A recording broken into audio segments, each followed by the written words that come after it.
সম্মানিত ভিউয়ার্স, আসসালামু আলাইকুম।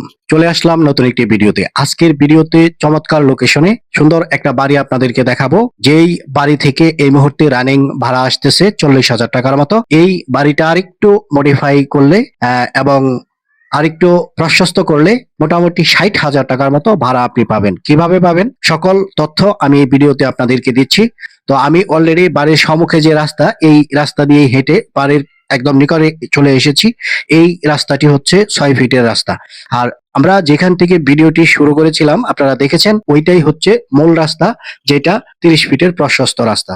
বাড়িটা একেবারে একটা মার্কেটের সন্নিকটে থাকার কারণে এই বাড়িটার ভ্যালু রয়েছে যথেষ্ট পরিমাণ। বাড়িতে জমি আছে 3.5 কাঠা। যদি আমরা শতাংশে হিসাব করি তো ওই ক্ষেত্রে 5% 78 পয়েন্ট জমি হয়। আবার যদি আমরা স্কোয়ার ফিটে হিসাব করি ওই ক্ষেত্রে 2520 স্কোয়ার ফিট জমি হয় এই বাড়ির ভিতরে। এই 2520 স্কোয়ার ফিট জমি সহ রানিং ভাড়া সহ এই বাড়িটা আপনি পেয়ে যাচ্ছেন বলতে পারেন সরাসরি মালিকের যে রেট, এই রেটেই একেবারে কম দামের মধ্যে। বাড়িটা যেখানে অবস্থিত, বাড়ির অবস্থানটা খুবই গুরুত্বপূর্ণ একটা অবস্থান, যেখানে অগণিত গার্মেন্টস শিল্প প্রতিষ্ঠান রয়েছে, রয়েছে হাজার হাজার শ্রমজীবী মেহনতি মানুষের বাসস্থান। বাড়িটা আপনারা দেখেন, বাড়ির বিষয়ে আমি যেই তথ্যগুলো আপনাদেরকে দিচ্ছি একদম কানায় কানায় পারফেক্ট এবং সঠিক তথ্য আপনাদেরকে দিয়ে দিচ্ছি। এই যে রুমগুলো আপনারা দেখতেছেন, এই রুমগুলো প্রত্যেকটি রুম 3,500 টাকা করে ভাড়া দেওয়া হচ্ছে। তো নিচতলায় বেশ কিছু রুম রয়েছে এবং দ্বিতীয় তলায় আরো 3টা রুম রয়েছে। মূলত নিচতলায় যেই কয়টা রুম রয়েছে মোটামুটি 10টার মতো রুম রয়েছে নিচতলায়। এই রুমগুলো থেকে যেই ভাড়াটা পাচ্ছে এটাই হচ্ছে রানিং ভাড়া। আবার দ্বিতীয় তলায় কিছুটা অংশে 3টা রুম করা রয়েছে, যেই রুমের মধ্যে মালিক নিজে বসবাস করেন। তো ওই রুমগুলো যদি ভাড়া দেওয়া হয় ওই ক্ষেত্রে ভাড়ার পরিমাণটা আরো অনেকটাই বৃদ্ধি পাবে। তাছাড়া বাড়ির উপরে ছাদের একটা অংশ ফাঁকা রয়েছে, যেখানে আরো 3-4টার মতো রুম করা যাবে। সব মিলিয়ে আপনি যদি বাড়িটা সম্পূর্ণ ভাড়া দিতে চান বা ভাড়া দেন, ওই ক্ষেত্রে 60 থেকে 65 মতো ভাড়া আসবে এই বাড়ি থেকে। তো তুলনামূলক ভাবে 60 থেকে 65,000 টাকা ভাড়া নিতে হলে একটা বাড়ির দাম আসে মিনিমাম 1.5 কোটি টাকা। সেখানে এই বাড়িটা বিক্রয় করতেছে মালিক সরাসরি নিজে মাত্র 1 কোটি টাকার মধ্যে। বাড়িতে কি নেই? সবকিছুই আছে, শুধুমাত্র গ্যাস ব্যতীত। নিজস্ব সামারসাবল রয়েছে। এখানে একটা টিন সেট রুম দেখতে পাচ্ছেন, এই রুমটার ভাড়া হচ্ছে 4,500 টাকা। তো এখানে ভাড়ার ডিমান্ডটা বেশি থাকার মূল কারণ হচ্ছে, আমরা ছাদে গিয়ে আপনাদেরকে দেখিয়ে দেব আশেপাশে কি পরিমাণ গার্মেন্টস শিল্প প্রতিষ্ঠান রয়েছে। তো গার্মেন্টস শিল্প প্রতিষ্ঠান কাছে থাকার কারণে এই বাড়ির বেলো রয়েছে যথেষ্ট পরিমাণ। বাড়িটা এমন একটা বাড়ি, বাড়িতে কিন্তু যারা থাকতেছে জুতা নিয়ে কিন্তু কেউ প্রবেশ করতে পারে না। আপনারা হয়তো খেয়াল করেছেন, আমরা নিজেরাও যখন বাড়িতে প্রবেশ করেছি গেটের বাহিরে জুতা রেখেছি, তাতে করে সহজেই আপনারা বুঝতে পারেন যে বাড়িটা পরিষ্কার পরিচ্ছন্ন একটা বাড়ি। তো নিচতলার ভিউটা আমি আপনাদেরকে অলরেডি দেখিয়ে দিয়েছি। এখন আমরা দ্বিতীয় তলার ভিউটা দেখব। তো দ্বিতীয় তলায় যেই অবস্থায় রয়েছে এটাও আমি আপনাদেরকে বলে দিয়েছি। একটা অংশে কিছুটা জায়গা ফাঁকা আছে, এটা হচ্ছে সেই ফাঁকা জায়গা। এখানে কলামও কিন্তু করা রয়েছে, অনেকগুলো কলাম করা রয়েছে। এখন শুধু ছাদ করলে আর রুম উঠাইলে কিন্তু এখানে আপনি ভাড়া দিতে পারবেন। দেশে এবং প্রবাসে অনেক ভাইরা রয়েছে যারা মেজর একটা পজিশনে বাড়ি খুঁজতেছেন, যেই বাড়ি থেকে আপনি ভাড়া নেবেন বা ভাড়া পাওয়ার জন্যই একটা বাড়ি খুঁজতেছেন যেখানে ভাড়ার কোনো কমতি না থাকে। তো সেই দিক বিবেচনা করে আজকে আপনাদেরকে বাড়িটি আমি দেখিয়ে দিচ্ছি। তো এই বাড়ি থেকে আপনি সর্বমোট ভাড়া নিতে পারবেন 60 থেকে 65,000 টাকার মতো। তো আমরা বাড়ির ভিতরের অংশটা দেখাচ্ছি। এখন এই মুহূর্তে দ্বিতীয় তলায় রয়েছি। এই দ্বিতীয় তলায় 3টা বেডরুম করা রয়েছে, এগুলো ইউনিট সিস্টেমের বেডরুম গুলো।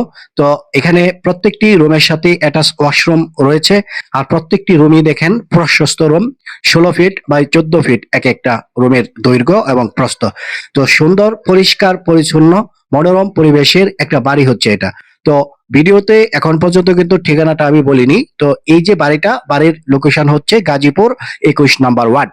গাজীপুর 21 নাম্বার ওয়ার্ডটা হচ্ছে গাজীপুর চৌরাস্তা এবং শালনা পার হয়ে আরেকটু সামনে আসলে পুরাবাড়ি বাস স্ট্যান্ড নেমে আপনারা এই বাড়িটা পেয়ে যাবেন। পুরাবাড়ি বাস স্ট্যান্ড থেকে 1 কিলোমিটার দূরত্বে হচ্ছে বাড়ির অবস্থান। আর ওই 1 কিলোমিটারের মধ্যে রয়েছে অগণিত শিল্প প্রতিষ্ঠান, যেখানে হাজার হাজার মানুষ কর্ম সম্পাদন করে থাকেন। এছাড়া সরকারি বেসরকারি অনেক কর্মজীবীরা রয়েছে, যারা আশেপাশের বাড়িঘর যেগুলো রয়েছে এই সমস্ত বাড়িঘরে ভাড়া থাকেন। তো বাড়িটা ফাউন্ডেশন বাড়ি না হলেও মোটামুটি আপনি এই বাড়িটা 3 তলা পর্যন্ত করতে পারবেন, যেহেতু কলামের উপর ভিত্তি করে বাড়িটা ছাদ করা হয়েছে। 2টা ছাদ অলরেডি করা রয়েছে, তো 3টা ছাদ আপনি করতে পারেন। তো বাড়িটাতে কিন্তু কোনো ফাউন্ডেশন দেওয়া নাই, তো সর্বোচ্চ আপনি 3 তলা পর্যন্ত বাড়িটা করতে পারবেন। যদি 3 তলা পর্যন্ত করেন, ওই ক্ষেত্রে আপনি এই বাড়ি থেকে মিনিমাম 90 থেকে 1 লক্ষ টাকার মতো ভাড়া গুনতে পারবেন। তো আমি ভাড়ার বিষয়টা বারবার এই কারণেই বলতেছি, এটা ভাড়ার জায়গা, এখানে যথেষ্ট পরিমাণ ভাড়া হয়। একটা রুমও কোনো সময় খালি থাকে না। 3,000, 3,500, 4,000 টাকা করে প্রত্যেকটা রুমের ভাড়া পাওয়া যায়। যার জন্য যদি আপনি বাড়ি কিনে ভাড়া দিতে চান এবং একটা উপার্জনের রাস্তা তৈরি করতে চান, এটা হচ্ছে সেই বাড়ি, যেই বাড়িটি ক্রয় করে আপনি ভাড়া দিতে পারেন। তো প্রিয় ভিউয়ার, আমরা বাড়িটি দেখাচ্ছি এবং বাড়ির ঠিকানাটা অলরেডি আপনাদেরকে বলে দিয়েছি। দেশে এবং প্রবাসী অনেক ভাইরা রয়েছে যারা বাড়ি কেনার জন্য আমাদের এই ভিডিওগুলো নিয়মিত উপভোগ করে থাকেন, তাদের উদ্দেশ্যেই আজকের এই ভিডিওটা আমি পাবলিশ করতেছি। আরেকটা বিষয় আপনাদেরকে বলতেছি, বর্তমান সময়ে যে পরিমাণ বৃষ্টি হচ্ছে, এই বৃষ্টিতে ঢাকা শহরের মধ্যে অনেক জায়গায় পানি জমে গেছে। চট্টগ্রাম তো একেবারে পানির নিচে, এটা আপনারা সবাই জানেন। তো সেই দিক বিবেচনা করলে সহজে আপনারা বুঝতে পারবেন যে কোন জায়গাটা উঁচু, কোন জায়গাটা নিচু। তো একটা সম্পদ যখন আপনি ক্রয় করবেন, প্রপার্টি যখন আপনি ক্রয় করবেন, আগে এখানকার উচ্চতা কিরকম, বন্যায় পাচ্ছে কিনা বা ঝড়বাদলে পাচ্ছে কিনা, প্রাকৃতিক কোনো দুর্যোগে এখানের কোনো সমস্যা হবে কিনা, এই বিষয়গুলো আপনার সবার আগে মাথায় রাখতে হবে। কারণ কোটি কোটি টাকার সম্পদ আপনি একটু ভেবেচিন্তে যদি না কিনেন, তাহলে সবই শেষ। যার জন্য এটাই বলতে চাই, এই যে বাড়িটা যেখানে অবস্থিত, এখানে পানির কোনো অস্তিত্ব নাই। যত ঝড় বাদল বৃষ্টি বা বন্যা হোক না কেন, এই যে এরিয়াটা, এই এরিয়ায় বন্যা হবে না, হওয়ার কোনো সম্ভাবনা নাই। এটা হচ্ছে মূল বিষয়। তো সব দিক বিবেচনা করে আপনারা যদি এই বাড়িটা ক্রয় করেন, দামের দিক দিয়েও একেবারে কমেই বলতে পারেন, মাত্র 1 কোটি টাকা হচ্ছে মালিক মূল্য। 3.5 কাঠা জায়গা সমান সমান 2520 স্কোয়ার ফিট জায়গা। তো যাই হোক, আমরা ছাদে রয়েছি, ছাদ থেকে আপনাদেরকে আশেপাশের চিত্রগুলো দেখাচ্ছি। এই বাড়ির আশেপাশে রয়েছে অগণিত শিল্প প্রতিষ্ঠান। আর আপনার এক মাথা থেকে আরেক মাথা পর্যন্ত যদি ছাদটা দেখেন, একদম স্কোয়ার পজিশনের ছাদ কিন্তু আমরা দেখতে পাচ্ছি। এখানে মিনিমাম আরো 10টা রুম 3য় তলাতে করতে পারবেন, আর 2য় তলায় আরো 4টি রুম করতে পারবেন। সব মিলে এই বাড়িটা যদি আপনি ভাড়ার জন্য তৈরি করেন, সম্পূর্ণ বাড়ি থেকে 90 থেকে 1 লক্ষ টাকার মতো কিন্তু ভাড়া আসবে। যতটুক দেখেছি বাড়ির যেই ভ্যালুটা অন্য অন্য বাড়ির তুলনায় ডিমান্ডেবল, এটা আমি বলতেই পারি। যার জন্য পরিষ্কার পরিচ্ছন্ন জমজমাট এরিয়ায় যদি একটা বাড়ি ক্রয় করতে চান এবং বাজেট যদি কম থাকে, এটা হতে পারে আপনার জন্য একটা পারফেক্ট চয়েস। সবচেয়ে বড় কথা হচ্ছে, এই যে বাড়িটা যেখানে অবস্থিত, বাড়ির পাশে 30 ফিটের রাস্তা রয়েছে এবং ওই রাস্তাতেই বাড়ির একেবারে নিকটে রয়েছে মার্কেট পজিশন, বড় একটা বাজার। সব মিলিয়ে বাড়ির পজিশনটা খুবই গুরুত্বপূর্ণ একটা পজিশন। যে কিনবে সে জিতবে, এটা আমি বুক ফুলিয়ে বলতে পারি। বাড়ির যে কাগজপত্র ভালো রয়েছে, 100% নিষ্কণ্টক জমি সহ আপনারা এই বাড়িটা পেয়ে যাচ্ছেন। বাড়ির মূল্য মাত্র 1 কোটি টাকা। যাদের প্রয়োজন, আমাদের স্ক্রিনে থাকা যে নাম্বার রয়েছে, সরাসরি এই নাম্বারে ফোন করুন। আর আপনার বাজেট যদি কম থাকে, আমাদের চ্যানেলটিকে সাবস্ক্রাইব করুন। আমরা নিয়মিত আপডেট দিয়ে যাচ্ছি, কোনো না কোনো বাড়ি আপনার পছন্দ হবে। সবাই ভালো থাকুন, সুস্থ থাকুন, দেখা হবে পরের ভিডিওতে। আসসালামু আলাইকুম রহমতুল্লাহি ওয়া বারাকাতুহু।